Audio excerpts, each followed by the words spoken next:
Hi, I'm Zibby Owens, and you're listening to Moms Don't Have Time to Read Books.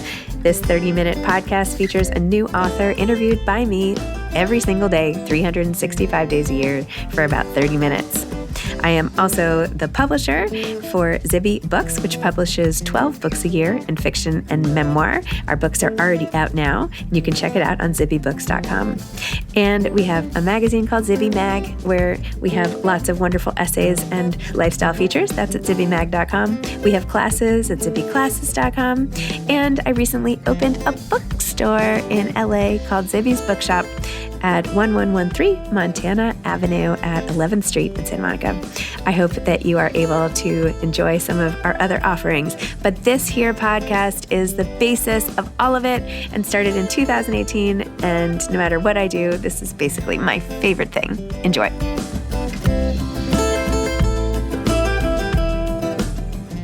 Stuart Gibbs is the author of, my gosh, so many books, including Spy School X and Well Done. He is the author of the whole Spy School series. And actually, I should just read his bio, which says, Stuart Gibbs is the New York Times bestselling author of the Charlie Thorne series, FunJungle series, Moonbase Alpha series, Once Upon a Tim series, and Spy School series. He has written screenplays, worked on a whole bunch of animated films, developed TV shows, been a newspaper columnist, and researched capybaras, the world's largest rodents. Stuart lives with his family in Los Angeles. My kids, by the way, are obsessed with the Spy School series, so this was a particular joy. Welcome, Stuart. Thank you so much for coming on Moms Don't Have Time to Read Books to discuss, well, everything, your amazing body of work, Well Done, and everything else. Well, thank you so much for having me here. It's a pleasure. I love everything you've been doing lately. I've been a big fan of the podcast and all. Even though I'm not a mom, I feel like I'm still allowed to listen. So it is okay. It's not exclusive, right? It is not exclusive. I was just saying I'm a mom, but anyone's welcome to listen. Anyway, well, this is a particularly meaningful episode for two reasons. One, because Sarah Mlynowski is the person who told me to do this podcast to begin with, and she is our mutual friend, so that's wonderful, and she's, connected me to you. But also, your books have filled my home. My kids have loved your books so much. My daughter, I can't even find the cover to this. I'm holding up Spy School Project X. She takes the covers off and does God knows what to her books. But anyway, so I don't know. It's just really exciting. It's very nice to hear. Yes. And yes, Sarah being a mutual friend who has shepherded so many people's careers. Like, she's just like the go-to. You say, like, what should I do about this? What should I do about this? And she knows how, she's full of advice. And I would say almost every bit of it is very good. So that's true. She does. She has such a good sense of everything. So, and I'm very pleased. Please say hi to your kids for me. Say thank you for. Oh my gosh, I will. I know my daughter wanted to be on it, but obviously she's at school, so I'll show her this afterwards. So, okay. So Well Done. Let's talk about that first. Okay. Tell why this book. Why it picked. Where'd it come from? So the whole FunJungle series really came from the fact that I was always fascinated with animals. And when I was in college, I was actually studying field biology, which led me to work at a zoo. And while I was at the zoo studying capybaras, the world's largest rodent, I got to go behind the scenes a lot. I started talking to zookeepers. I started talking to biologists. And I just started to think, wow, a zoo is just such a great place to set a story of some sort. And I played around with different kinds of things I could tell at a zoo over the years. And one day hit on this idea of doing like a mystery series that takes place at a zoo. And so that allowed me to combine sort of my love of animals and my love of writing. And so one of the things about this series is that I get a lot of suggestions from readers about, what animal should I do next? And, there's been a big surge in a lot of sloth fans recently, a lot of pangolin fans. Pangolin's pretty obscure, but somehow kids are very into them. And usually I'm like, I really can't take the suggestions, but so many kids are writing me saying, like, you should do whales. And I love whales. So I started to do some research into whales, and I had this idea about a mystery involving a dead whale that's washed up on the beach, And I thought like, well, how can a human actually kill a whale? And then when I started doing research, I found sadly there were so many ways that even though the whale is the largest creatures ever lived, there's so many ways that humans can kill them. And so it actually seemed like a good mystery to do. And I had to make a little bit of a change because the series really happens in mostly it's happened in Texas, but there's not really that many whales off the coast of Texas in the Gulf of Mexico. So I actually I live in Southern California. This is the first time I've ever set a book in Southern California because we actually have a very healthy whale population off of Southern California. So I moved the story over here and had to come up with a reason that Teddy ends up in Malibu. In fact, nobody needs a reason to end up in Malibu. It's always a good idea. I know. But I mean, it's always good to go there, except maybe on that day when there's a big dead whale washed up on the beach. But yeah, Malibu is this sort of great place where there's all these sort of public beaches, and then right next to them is some of like the most exclusive real estate in the entire world. And in California, everybody's allowed access to the beach, so you can go walk in front of these people's mansions. And so I thought, if I'm going to have a dead whale wash up on the beach and then explode, actually, what better place to do it than in front of like the most expensive real estate in America? Why not? Yeah. Yes. What made you start writing for kids to begin with? I had really always thought that I was going to write for adults, and but it took me a while I tried to get books published from the time I really was a kid. So I guess I was writing for kids then, but but I really thought I was going to write for adults, and I was working in the film business. I ended up, because I couldn't get a book published, I found I could actually write movies and get paid to do that. But at one point I thought, well, I gotta, I want to explore the idea of writing a book again. And I was put in touch with an agent named Jennifer Joel. Oh, yeah. Who, like the very first conversation we ever had, Jennifer called me up and said, had I ever thought about writing for kids? And that world was, it was kind of, I mean, people were doing it. Like Harry Potter had come out, Percy Jackson had just come out, Diary of a Wimpy Kid had just come out, but there weren't that many people writing for kids, and particularly writing stuff that the publishers thought boys would be interested in. So I was kind of in the right place at the right time to do that. But really, until Jen said this to me, I really had not thought about it. And then the moment she said, do you have any ideas that would work for kids? I was like, oh my gosh, yes, I do. In fact, the FunJungle series I had really thought was going to be for adults. I thought that my lead was going to be one of the vets at the zoo who realized that something had been murdered, and then he investigated without permission. And I thought, well, no, actually, an animal murder is a great crime for a kid to investigate, because it's, the police are not going to think it's a crime, right? Like a kid can call the police and say somebody murdered the hippo at the zoo, and the police are probably not going to take him seriously. Wow. So Jen Joel, that is so funny. Yes. I met Jen Joel.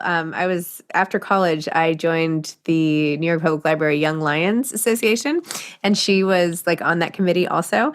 And so I got to know her then. And then over the years, I always like send her whatever book I was working on, and she would politely be like, no, I don't think so. Oh. And, anyway, we stayed in touch for a long time, and then she ended up being my dad's agent on his book. He's like, this girl? Yeah. I mean, Jen Joel. Jen she is a force, right? And right. So yeah. I mean, she, like, based on that conversation, she has been my agent now for like 15 years. Oh my gosh. Yeah. And so I am devoted to her. Yes. That's so nice. Oh, she's awesome. Wow. So also your spy school series is massively successful. And I was reading in this one how you take little bits and pieces of your life, like when you were in DC underground in the subways, and then you just like take it and use it 20 years later or whatever. Like you're just constantly collecting little tidbits and scenes that you can then sort of scatter about as they come to your consciousness again. Yeah. I mean, it's like life is just sort of this giant research trap, and I don't know if everybody works this way, but you just don't know when something is going to be useful. So like the more of the world you can explore, the more things you can learn about, the better. Because I have kids, right? All the time kids are like, well, how do you have so many ideas? And I'm like, because I've just been around so much longer than you have. Right? like you're 8, you haven't seen very much, so yeah, it's if you're traveling someplace and you just say like, oh well, let's go explore over here, maybe that finds a place in a story at some point, maybe it doesn't, but hopefully it's an interesting experience no matter what. Well, I like that little anecdote, and that you took your friend who had, I guess, MS in a wheelchair, and so you had to go look at different parts of the station. Right. And Yeah, no, I mean, it was just sort of a weird thing that she and I were. It was a coincidence. We happened to be on the same train, and then she had MS, so she to get off the train had to go through this whole sort of subterranean part of Union Station in Washington D.C. And so I sort of came along to help with this and saw this whole part of the station that most people don't see unless they've got MS or maybe something else. And it was a weird thing. And then right, 20 years later, I'm writing something. I thought like, hey, I need my characters to get onto a train, but I don't want them to go like the normal route that the passengers get on, so I can send them this other way. So funny. So you take the Spy School series through all these things, from camp to skiing to, everywhere. How do you pick, like, do you have the whole series lined up of like the 10 next places you're going to do it? Or like, how does this whole process work for you? I haven't thought it out that far. I mean, I've thought a couple books out ahead, but it is. I really do more come into it like I'm thinking like, what do I want to do with my characters next? And then often then sort of the plot sort of comes from what I want the characters to do next, and then maybe the location comes after that. But it is all a bit fluid, and that the newest Spy School 11, which is coming soon, I was playing around with different ideas, but then I happened to go up to Alaska and thought this is the perfect place for this book, and so I think that's I think I just did a reveal there that where Spy School 11 takes place. You heard it here first. Yes. Breaking news. Publishers Weekly. No. Yeah, so it just like I was in Alaska saying, oh yeah, no, it just seemed like just a great place to tell the character story I wanted to tell, and then based on the fact that it was Alaska, that ended up driving a lot of the plot anyhow. But I've been sort of thinking for a long time, like Alaska would be a great place for a Spy School story. And so when so I had that idea, then I went to Alaska, then it worked out, and so it all there's no one way that it happens. So interesting. And now I realize, of course, I made the same mistake that I did with my daughter when it's not Project X. Then is it then Project 10? Or is it still Project no, it is X? Project X. No, it's absolutely Project X. Oh, okay, That just was the 10th book, so that was my Okay. clever little thing. It was Project X, but if you know your Roman numerals, it is also Project X. That is one of those. Do they even teach that anymore? Roman numerals? I don't. I'm gonna have to ask my kids if any of them have learned it. Yeah, I don't. I mean, I feel like they pick them up somewhere. They pick them up at the Super Bowl. Yes, exactly. That's why it's so important. Yes. That anything in our lives should have Roman numerals in it. It's the Super Bowl, so everybody goes like, "What one is this?" It's 7. I don't know. So. Oh, that's so funny. Well, yeah, gets it out to the masses, I guess. So you have 11 coming out. So is it already? That's already probably done. So what about the 11 is like 98% done, I guess, something like that. Yeah, I just turned in a draft the other day, so it's really close to done. That's exciting. So when you get up in the morning, like, what is your schedule? How much time are you writing versus editing versus doing book marketing and all that stuff? And when you're in a book, like, how long can you go at a stretch just writing? Oh boy, yeah. Every day it sort of depends on like ideally, I'm writing all day, but or editing, but yeah, that marketing sort of creeps in. There's all sorts of things that sort of crop up. You think like, oh, this is what I'm going to do today, and then something happens, and you say, oh gosh, I have to do. So, not to take away from the fact that I enjoy these conversations for sure. We don't have to talk much longer. You can get back. No. Let's keep it going. We're here. But the bread and butter is write the book.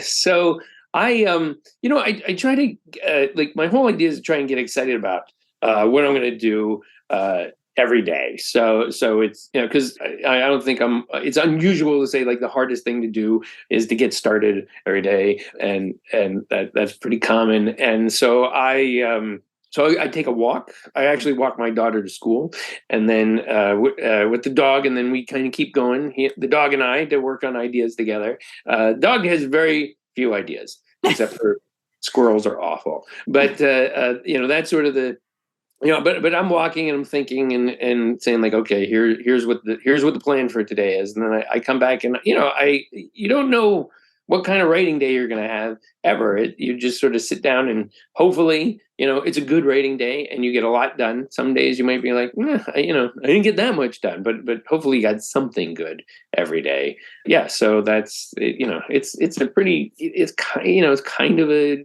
9 to 5 like schedule, really. Wow.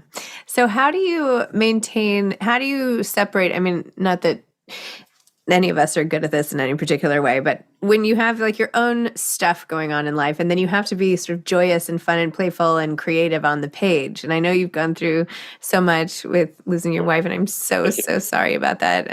But then you have to like boot up the computer and like get back to whales spouting that, I mean, how do you go do that? Well, I mean, I wasn't sure myself. After my wife died, I was like, am I going to be able to write again? I don't know. And then after like 3 weeks, I realized I wanted to write again. Like writing, in a sense, was an escape. I go to these other places and get to play. Like my real life was like, talk to the insurance company for, or sit on hold with the insurance company for 3 hours. So, like the idea of saying like, I could go off into this world that I've created and hang out with these characters that I created and get to blow up a whale or something like that was actually an escape. Really. And, I mean, I think there's a strange thing about writing that, right, at some point I just realized like I've spent so much time at FunJungle or at Spy School that it really does seem to like exist in my head, right? Like I know, like I know, I can walk around FunJungle. I know the whole place. I know what the front gates look like. I know, like if I walk through the front gates, that that there's a souvenir store just to the left, and that the Hippo River is straight ahead, and so there's a point where you're like, okay, is this a delusion? But I'm pretty sure all authors are sort of creating these worlds in their head, and then we probably, as much as we try to describe that world to our readers, like we've got this vision of it that it's only ours, and so at some point I was like, have I spent more time at FunJungle than I have at like at our local zoo? Certainly, right? Yeah, I mean, I've been, maybe I've spent years there. I might have spent more time there than I've spent at my kids' schools or things like that. So there is this nice thing, I guess, about getting to like creating this world and getting to go visit a lot. Now, there's probably a bunch of psychologists going like, "Oh my goodness, what is?" This I was thinking about that, because not just for you, but what is it about? Because I spend my day talking to people who do this, right? And I get it, right? I'm like writing a novel now too. I'm like, what is it? What is it about this form of escape, where this imaginative sort of coping mechanism, if you will, like I found that like not most, but many authors share an anxiety disorder, which is why I feel like I connect with every author. I'm like, I thought it was me. Turns out it's this thing that I have that everybody else has who likes to write. But I don't know. It is like a good question. Who else escapes in this way, right? Well, artists with the painting, and I don't know. Children do, which is the interesting thing children have these make-believe worlds, and they make up stories all the time, and so I do think like sometimes like, okay, as an author, in theory, like you just don't lose that. You keep saying like, I'm going to make up a world, I'm going to make up a story, and there are lots of people who we're friends with authors. They're all doing the same thing. Yeah. And then I guess there are people who that sort of fades away in them, and they say, well, I'm going to go be a lawyer. I don't know. But there is something that like in a weird way, like as authors, we get our job is to kind of keep that sense of imagination that we had as children. I've like kind of taken it one step further, I think, with a lot of the authors where I'm like, I feel like all the characters are so real that I've started wanting to introduce them. Do you know what I mean? So Yeah. like, oh my gosh, that woman in that book would totally need, like, she needs to have coffee with that character in that book. And once I tried to like put two authors together and I was like, would you like write something where you're, and they were like, no. Yeah. But like, it No. would be so cool if one of your characters ended up in one of Sarah's in whatever after of Sarah's Magic, and they kind of like cross, like in Roblox, you know how everybody meets up in this. Yes. Where is the Roblox of books? Yeah. No, I mean, it sounds like a great idea. It's interesting because Sarah and I we're very good friends with a writer named James Ponti, who's great. Who also writes, these wonderful mysteries for kids and has a book called City Spies. And James and I are constantly having kids come to us and saying, like, why don't you cross over City Spies and Spy School? And then we have to say to them, like, look, we are great friends. We would hate doing it. It's so much work for us to cross over our books, and because the kids are just like, what? How could you possibly say no to that? This is the best idea ever. Like, you guys are friends, you'd have so much fun, and you say like, it's like my process, his process. I don't know his character because his characters are so fully formed in his head. Mine are so fully formed. Like it's so, but would it be fun to have them meet? Absolutely, yes. If I could have a party where they could hang out, and then Sarah's characters, all my friends' everybody's characters could all come to this party, that would be awesome. But I think that would have to happen in all of our heads, which is odd. Maybe it would have to be like a writer's room. It would have to be like a collaborative around the table, like you're writing a TV show. Like they figured out how to do it. Like, I'm not saying it'll never happen, but I think I think the kids think of it as like, oh, it's half the work, right? James writes half of it, you write half of it, and then it's a book, and you say, actually, no, it's probably 50% more work because we'd have to work all this out and bat it back and forth and be constantly arguing about like, well, how does this scene work or something like that. Whereas like, I honestly, having even developed some shows for television, I was constantly terrified of having to be in the writer's room because I was like, oh my gosh, I'm going to have to collaborate with people. Whereas I'm so set in my ways about this is how I write. I just do this. This is, I don't talk to anybody while I'm writing. I don't have to, interact with people. I just do this. And so the collaboration of it, of the actual writing part, is frightening to me. Wow. Well, this is totally fascinating. I'm just unburdening all this stuff. No, I still am trying to think of, you could do it. Well, I'm going to, but I'm like, you could do it where like the other author wouldn't even be involved. Like you would just put in one of his characters into your book, and then he would like reciprocate in another book, and then like you'd share, you'd like double your market share. Okay, all right, I'll give you that's not bad. Right? We'd have to. Right, you have to be a bit of a little release there to say like, okay, I'm going to trust you to handle this character. Yeah, well, which would be difficult, but right, I'm sure James could pull it off. Yeah, interesting. Maybe it's like the life rights of the character. You'd have to do something. Yes. Contract. Yeah. Oh my gosh, I'm sorry, I'm on such a tangent. No. It's all now you've got it out there. I'm like, well, maybe it could work. Right? People there are all these kids now going, I told you. I say this is for the kids. Oh my gosh. Okay, advice for aspiring authors. Oh, okay. The first part, of course, write as much as you can. It's practice. It's like if you want to be a professional athlete, you don't just show up on the baseball field one day and say like, I want to be a pro athlete. You got to practice, right? So writing is practice, which means that if you write something and it does not get published, that was not a waste of your time. Mm-hmm. You were practicing and getting back, because trust me, I wrote plenty of things that didn't get published. And then I would say to obviously reading is important, but I think a lot of the time, especially young kids, they're not sure where the line is between like plagiarism and homage, right? And I think it's important to know that if you read something and you really like it, if you try to emulate that that's totally fine because nobody has the same style. So if I like. I was fascinated with writers like Douglas Adams, who did Hitchhiker's Guide to the Galaxy, and Carl Hiaasen, who wrote these great comic crime novels that often had environmental issues, and Michael Crichton, who wrote these wonderful stories that combine science and adventure. And so I was trying to, emulate like Adams' humor and Haasen's plotting and Crichton's way that he brings science into his stories.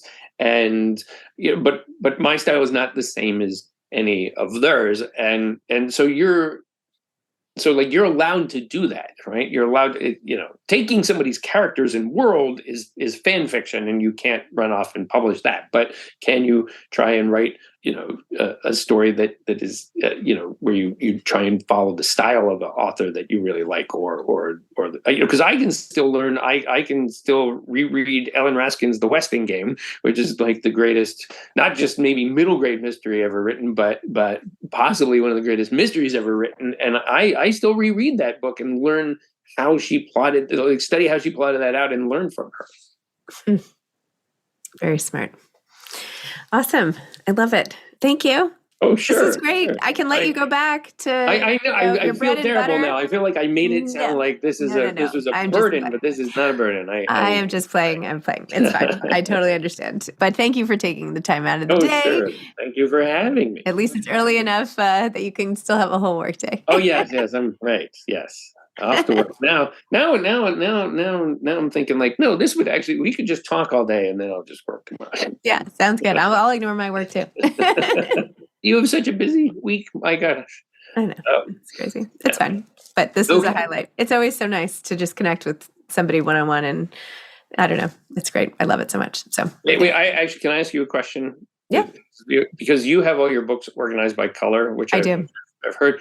Do you actually remember the book by the cover color? Because my wife at one point did organize all of them and like that, and I could never find anything ever again.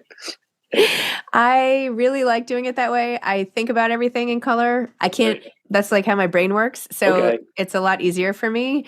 Like with all my galleys and stuff, I have them by month, and I'm like I would fail the memory game. Do you know what I mean? Like I am not good with spatial relations at all. I can't like look at a pile and remember anything. They're all mixed up. But if I took all my galleys even, which I'm not going to do, but then I could find, I'm like, oh, Sam is a black cover. Like, and then I would be like, oh, it's right there. So it's just easier for me. All right. It looks really good. Thank you. It's just, I'm at a total, there was so many times when I would be like saying like, okay, I have to go find this book. And I'd be like, my wife say, you know what color it is? And I'd be like, no, no idea what color any book. I don't even know my own really. So yeah, no, it works for me. And I guess if you were going to take the time, I guess the question is, are you going to organize your books in any way? Yeah. And this is the fastest way versus alphabetizing, right? What other way are you going to organize your books at home? Like by genre, that would take forever. That's how I do it, though. I do it by genre. Is it? Yes. Do you really? Yeah. Oh yes. Because that's how I can remember. I can remember, it's not a great, it's like, it just gets me to the right area. Like, okay, now the book is somewhere, like all the mysteries are here. They're somewhere, or, this general area. Then I can find the book. But if it's like, I apparently don't think in terms of color. I think that would take me so long. I'd be like, well, it's a thriller, but it's also like, maybe it should be over here. I think I would get in my head too much. Oh gosh. Okay. The genre. Anyway, whatever. Okay. To each his own. I'm fascinated by it because I am looking at it saying like, man, that looks great. Thank you. Yeah, it makes me very happy. Okay. All right. So, but there's. Well, give it a shot. You can always put them back. I actually at one point had. Oh, this is what somebody was in my house to like look at. I left the house while some painting was done, and she reorganized my library while I was gone and I came back and the library looked great. And I was so upset. I was livid. I had to call this person because I knew she was going to be so thinking I was going to call and say, you reorganized the library. It looks fantastic. And I called her and I was like, what were you thinking? You can't reorganize somebody's library without asking their permission. And and she was like, I didn't realize it was there was any organization at all. And I mean, and it was like, there was like a biography section that she had I was like, you didn't notice that all the books in one section were like Einstein, Darwin, Cleopatra. Like, you did not even look at the titles of the books while you were reorganizing them. She was like, no, I did not. And I was like, have you ever opened a book in your life? You know how books work, right? They tell you what the book is on the cover of the book. Oh man, I don't know. So now I'm just unburdening so much. All right. That's okay. Okay, so never try it again. Forget I never said try it. it again. No, genre. Okay, No, genre. Okay. I might try that. Okay, we'll see. All right. Take care. Bye, Stuart. Thanks for listening to this episode of Moms Don't Have Time to Read Books. Don't forget to follow me on Instagram at Zibby Owens and at Moms Don't Have Time to Read Books. Also sign up for my newsletter at zibbyowens.com and sign up for my virtual book club and meet lots of authors on Zoom every other week. Thanks so much to Steve and Ryan at Texture Sound for the sound editing. And thank you to Morning Moon Productions for providing this fantastic intro and outro music.